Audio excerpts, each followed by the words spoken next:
https://pmfme.mofpi.gov.in என்ற வெப்சைட்டை type பண்ணிக்கோங்க. வெப்சைட் ஓப்பன் ஆகிடும். அது ரைட் சைடில் லாகின்ற பட்டனை கிளிக் பண்ணுங்க. அதில் எம்ஐஎஸ் லாகின்றதையும் கிளிக் பண்ணுங்க. இதில் யூசர் ஐடியை ஃபில் பண்ணுங்க. பிரான்ச்சோடைய ஐஎஃப்எஸ்சி கோடு கேப்சலில் கொடுங்க.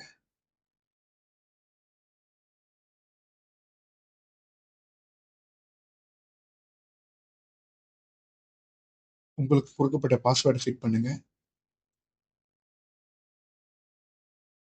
அடுத்து கேப்சா கோடை ஃபிட் பண்ணுங்க. சப்மிட் கொடுங்க. இப்போ இந்த டாஷ்போர்டில் அப்ளிகேண்ட்டுக்கு நேராக ஸ்டேட்டஸ் அப்டேட் அது கொடுங்க. லோன் ஸ்டேட்டஸை கிளிக் பண்ணுங்க. லோன் சாங்ஷன்றை கிளிக் பண்ணுங்க. லோன் சாங்ஷன் டேட்டை ஃபிட் பண்ணுங்க. ப்ராஜெக்ட் காஸ்டிங் ஃபிட் பண்ணிடுங்க. ப்ரொமோட்டருடைய கான்ட்ரிபியூஷன் அடுத்து ஃபிட் பண்ணுங்க. அதுக்கு ரேட் ஆஃப் இன்ட்ரெஸ்ட்டையும் ஃபில் பண்ணிடுங்க. அவருக்கான இஎம்ஐ அமௌண்ட்டையும் ஃபிட் பண்ணுங்க. லோன் ரீபேமெண்ட் மந்த் ஃபில் பண்ணிடுங்க. மொரட்டோரியம் பீரியட் கொடுத்துட்டீங்கன்னா அதையும் ஃபிட் பண்ணிக்கோங்க. இல்லைன்னா 0 கொடுத்துருங்க. இந்த லோன் சிடிஜிஎம்எஸ்ல கவர் பண்ணியிருந்தா எஸ் கொடுங்க. இல்லாத பட்சத்தில் நோ கொடுங்க. ஏஐஎஃப்ல கன்வர்ஜென்ஸ் பண்ணியிருந்தா எஸ் கொடுங்க. இல்லைன்னா நோன் கொடுத்துருங்க. முடிச்சுட்டு ஸ்க்ரால் டவுன் பண்ணுங்க. அப்லோட் லோன் சாங்ஷன் லெட்டரை கிளிக் பண்ணுங்க. சாங்ஷன் லெட்டரை அப்லோட் பண்ணுங்க. அப்லோட் பண்ண பிறகு சப்மிட் கொடுங்க. இப்போ லோன் சாங்ஷன் ப்ராசஸ் முடிஞ்சிச்சு. திரும்ப டாஷ்போர்டு போயிட்டு லோன் டிஸ்போஸ் பண்ணுறதை கிளிக் பண்ணுங்க. இப்போ அப்ளிகேஷன் ஐடியை அப்படியே கிளிக் பண்ணுங்க. ஸோ கீழே ஒரு விண்டோ பாப்அப் ஆகும். இதில் லோன் டிஸ்போஸ்மெண்ட் டீட்டெயில் கொடுங்க. அதாவது டிரான்சியன்ட் அக்கௌண்ட் நம்பரு, பெனிஃபிஷரியுடைய சப்சிடி எந்த அக்கௌண்ட் நம்பரில் பார்க் ஆகணும் அப்படின்ற அக்கௌண்ட் நம்பர், அதாவது பிரான்ச்சோடைய ஜென்ரல் அக்கௌண்ட் நம்பர் அதை கொடுங்க. அடுத்து பிரான்ச்சோடைய ஐஎஃப்எஸ்சி கோடையும் ஃபில் பண்ணிடுங்க.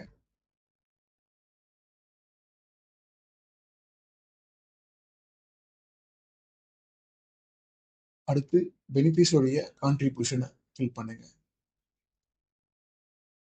இது முடிச்ச பிறகு பெனிஃபிஷரி என்னைக்கு அமௌண்ட் கான்ட்ரிபியூட் பண்ணாலும் அந்த டேட்டையும் ஃபில் பண்ணிடுங்க. ஒன்ஸ் ஃபில் பண்ணிட்டு சப்மிட் கொடுங்க. ஸோ இப்போ டிஸ்போஸ்மெண்ட்ல ஒரு பார்ட் முடிஞ்சு. திரும்பியும் டிஸ்போஸ்மெண்ட் அப்ளிகேண்ட் கிளிக் பண்ணுங்க.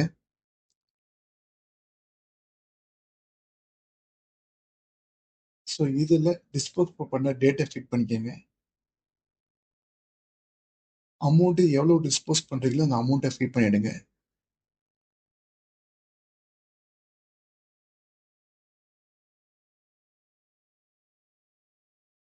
இதை ஃபிட் பண்ணிட்டு பெனிஃபிஷரியுடைய லோன் அக்கௌண்ட் நம்பரையும் அதை ஃபிட் பண்ணிடுங்க. பண்ணிட்டு டிஸ்போஸ்மெண்ட் லெட்டரை அப்லோட் பண்ணணும். டிஸ்போஸ்மெண்ட் லெட்டர் இல்லாத பட்சத்தில் அமௌண்ட் ட்ரான்ஸ்ஃபர் பண்ண ஸ்டேட்மெண்ட்டை அப்லோட் பண்ணலாம்.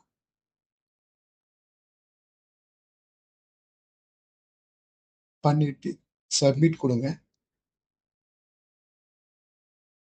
இப்போ டிஸ்போஸ்மெண்ட் பார்ட்டு முடிஞ்சிச்சு. ஒரு வாட்டி போர்ட்டலில் போய் என்ஷூர் பண்ணிக்கோங்க டிஸ்போஸ் பண்ணுறது கிளியர் ஆகிடுச்சு. தேங்க்யூ.